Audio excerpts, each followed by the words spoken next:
જય અંબા જય કમલાઈમાં આજે 12 જાન્યુઆરી 2025 અને સૂર્યદિન એટલે કે રવિવાર છે. આજે વિવેકાનંદજી જે યુવા નેતા હતા અને રિવોલ્યુશનરી ચેન્જ લઈને એવા ભારતની સંસ્કૃતિમાં એવા યુગ પુરુષ નરેન્દ્ર એટલે કે વિવેકાનંદજીનો જન્મદિવસ. એટલે વિવેકાનંદજીને અને એમના ગુરુદેવ રામકૃષ્ણ દેવને કોટી કોટી વંદન કરીએ.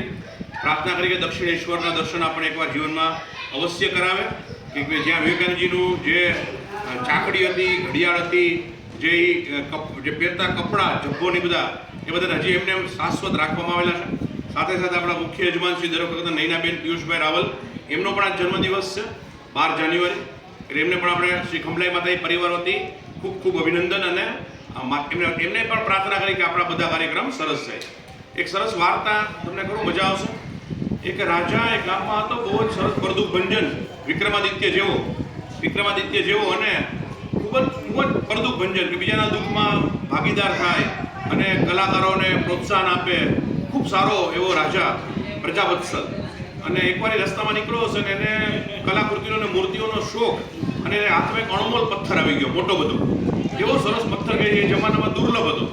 પછી એને કહેવાનું કરું શું, એટલે કહ્યું કે મારા કુળદેવીનું એક મૂર્તિ બનાવડાવું સરસ મજાની. એટલે ગામમાં પેલેસમાં લઈ આખો મોટો બધો પથ્થર અને પછી બધા કલાકારોને બોલાવ્યા કે તમે આવો અને જુઓ. પણ કોઈ કલાકાર તૈયાર થયું નહીં. એ એરિયાનો જે સૌથી મોટામાં મોટો એક કલાકાર હતો એણે કીધું કે હા હું બનાવી દઈશ મૂર્તિ આમાંથી. એટલે રાજાએ કીધું કે તને જેટલી હું માંગી કિંમત માંગ એટલી કિંમત તને આપશું, પણ તારે એમાંથી અણમોલ મૂર્તિ બનાવવાની, કેમ કે પથ્થર પણ અણમોલ છે. તો મૂર્તિકારે કીધું ઓકે હું બનાવી દઈશ. મૂર્તિકાર પથ્થર ઘરે લઈ ગયો, ટાંકણું અને હથોડી શિલ્પ બનાવવા માટે, અને ટાંકણું લઈને હથોડી લઈને દરરોજ કામ શરૂ કર્યું. 1 ઘા 2 ઘા 10 ઘા 25 ઘા 50 ઘા સુધી પહોંચ્યો. પથ્થર કેવાય કરીને તૂટે જ નહીં. એટલે નિરાશ થઈ ગયો અને સૂઈ ગયો રાત્રે કે હવે આ પથ્થર સારું તૂટશે કે નહીં. રાત્રે ઈશ્વરને પ્રાર્થના કરી, પ્રભુને પ્રાર્થના કરી, પણ કંઈ થયું નહીં. બીજે દિવસે સવારે ઉઠ્યો, પાછું શરૂ કર્યું. સવારે 50 55 60 65 70 75 80 85 ઘા માર્યા, પણ પથ્થર બિલકુલ તૂટવાનું નામ ના લે. ફરીથી વધારે ઘોર નિરાશામાં ગયો અને ત્રીજે દિવસે સવાર ઉઠ્યો, ફરીથી ભગવાનને પ્રાર્થના કરી અને શરૂ કર્યું. અને પછી 85 થી 86 87 99 ઘા સુધી પહોંચ્યો, પથ્થર તૂટ્યો નહીં. પથ્થર જ ન તૂટે તો એવાની મૂર્તિ બનાવી કેવી રીતે? એટલે નિરાશ થઈ ગયો સંપૂર્ણપણે. અને પછી ઉદાસ થઈને રાજા પાસે આવ્યો કે મહારાજ આ કામ મારાથી નહીં થઈ શકે, મને ક્ષમા કરો.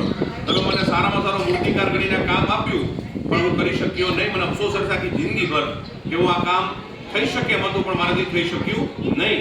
મને ક્ષમા કરો. રાજાને પણ બહુ દુઃખ થયું કે કેમ કે આખા એરિયાનો સૌથી સારો અને સૌથી સંનિષ્ઠ મૂર્તિકારી હતો. એટલે રાજા પણ બિચારો વિચારવા પડી ગયો. બીજે દિવસે પોતાની કુળદેવીને પ્રાર્થના કરી કે માં, હું તો તારે સરસ મજાની મૂર્તિ બનાવવા માંગુ છું, આવું કેમ થાય છે? તું બધા વિઘ્ન દૂર કરી દે અને મને આ અવસર આપ. પછી બીજે દિવસે એનાથી જે બીજા નંબરનો કલાકાર હતો એને બોલાવવામાં આવ્યો કે ભાઈ તું આવ અને તું પ્રયત્ન કર. એટલે ઓલા પણ નમ્ર ભાવે આવ્યો અને એને તો ઘરે લઈ ગયો, પથ્થરની પૂજા કરી, પથ્થરની ઉપર એને જે કંઈ પણ અભિષેક થતા એ કર્યા અને શરૂ કરી.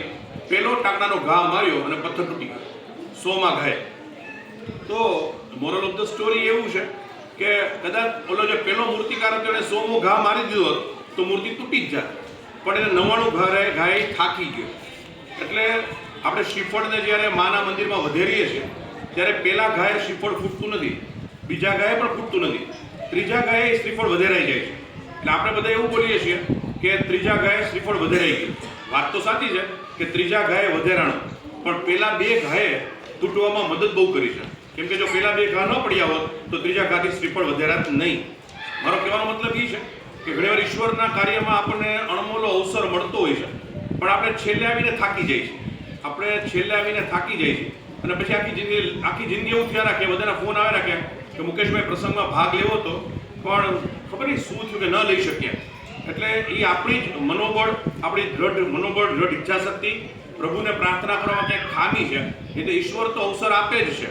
જો ઓલા મૂર્તિકારે 100મો ઘા મારી દીધો હોત તો એના નસીબમાં એક સરસ મજાની મૂર્તિનું નિર્માણ થાત. એવી રીતે સુવર્ણ કળશમાં પણ એવું જ થયું કે લોકો રહી ગયા. અને હવે કેટલા બધા લોકોના ફોન આવે છે કે હવે શું થઈ શકે, આપણે આ મંદિરમાં કરીએ ને ઓલા મંદિરમાં કરીએ ને. બધી વસ્તુ બધી જગ્યાએ શક્ય હોતી નથી. દાળમાં જેટલી મેથી શોભે એટલી સિંગદાણા શોભે, એમ દરેક મંદિરના દરેક અમુક જ કળશને સુવર્ણ બનાવી શકાય, બધા કળશ સુવર્ણ ન બનાવી શકાય. એટલે હવે એ એક યુગ બની ગયો, એક ઇતિહાસ બની ગયો હવે જે લોકો 153 દાતાઓના નામ એમાં નોંધાઈ ગયા એ આજીવન યાવત ચંદ્ર દીવા કરો, જ્યાં સુધી ખંભલાઈમાનું નામ રહેશે, જ્યાં સુધી માંડલ ધામ રહેશે, ત્યાં સુધી કળશ રહેશે. બીજા નામ એમાં ઉમેરી શકાય એમ નથી. એની સાથે સાથે જે નીચે આંબલસરાનું કામ ચાલે છે એ કામમાં આપ આપનું યોગદાન અવશ્ય નખાવી શકો છો. મેં કીધું એમ કળશ જો માનું સ્વરૂપ હોય તો આંબલસરા એના ચરણ છે, એટલે એમાં ચરણની અંદર યોગદાન અત્યારે સુવર્ણ કાર્ય ચાલુ જ છે. આપણી પાસે જેટલું પણ સુવર્ણ હતું આપણે સુવર્ણ કળશમાં યુઝ કરી લીધું. હવે જે કાંઈ પણ સુવર્ણ હતું એ આપણે આંબલસરામાં થોડું વાપર્યું, કામ 80% બાકી છે. એટલે એવા ત્રાંબાના કળશ, ત્રાંબાના આંબલસરા આપણે મંદિર ઉપર ત્યારે લગાડી દેવાના છીએ. આજે જ એનું સુવર્ણ કાર્ય જ્યારે સુવર્ણ મળશે ત્યારે આપણે કરી શકશું. હું તમને આહ્વાન કરું છું કે આવો પધારો, એ સુવર્ણ કાર્યમાં તમારું અનુદાન લખાવો. સેમ તકતી જેવી કળશની બનેલી છે ગોલ્ડન અક્ષરે, એવી જ સુવર્ણ તકતી નિજ મંદિરમાં લગાડવામાં આવશે જ્યારે આંબલસરાનું કામ પૂરું થશે ત્યારે. સાથે સાથે લક્ષચંડી માટે 2025 ડિસેમ્બરમાં જ્યારે આપણે લક્ષચંડી મહાયાગ કરવા જઈ રહ્યા છીએ ખંભલાઈ માતાજી પરિવાર, ત્યારે એક પણ યજમાનશ્રીની જગ્યા ખાલી નથી. એટલે મહેરબાની કરીને હવે એ બાબતમાં આપણે ચર્ચા નહીં કરી શકીએ, મને ક્ષમા કરજો. કુલ 252 યજમાન લેવાના હતા, 252 બુક થઈ ગયા છે. આમાં એક પણ જગ્યા લક્ષચંડીમાં રહેતી નથી, એટલે એમાં અમને ક્ષમા કરજો. ભવિષ્યના કોઈ પણ કાર્યક્રમ માટે એટલે હું બોલ્યો, એક સમય એવો આવશે જીવનમાં કે પૈસા પણ હશે, સંતતિ પણ હશે, સંપત્તિ પણ હશે, સમય પણ હશે, બધા જ સંજોગો સાનુકૂળ હશે, પણ અવસર નહીં હોય. જય કમલાઈ.